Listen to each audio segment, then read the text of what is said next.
Prof, ano bang meron dito? Palibhasa, Pilar, puro puno lang ang napupuntahan mo. Dito nga sa Tails and Me ay marami silang pwedeng i-offer. Halos lahat din kasi ay andito na. Andito ang kanilang Petopia para sa mga pet party. Pwede dito ang birthday at kung magpapabinyag ka, Pilar, pwede rin dito. Wala nga lang inuman. Meron nga din sila ditong Wagitopia. Dito nga kami naglaro ng mga tropa ko. At talaga namang napalaban ang mga BS ko sa mga bola. Si Chester nga ay hindi na nakagalaw. Plutopia naman para sa mga best friend nating pusa. Kung gusto mo namang maging memorable ang pagpunta mo rito ay meron silang studio. Dito nga kami nagpa-picture ni Chester at extra na naman si Pilar.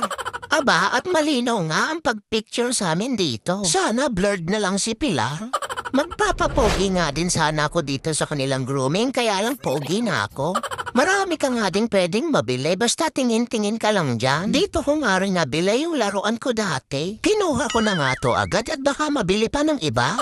Sa laki nga ng store nila ay talaga namang mahihirapan kayong hanapin ako. Prof, meron ba yung para sa 12 paa na katulad ko? Huwag ka nang maraming sinasabi, Pilar, o dito pwede ka. Ako nang libre sa inyo ngayon may utang tayong dalawa ni Chester sa akin.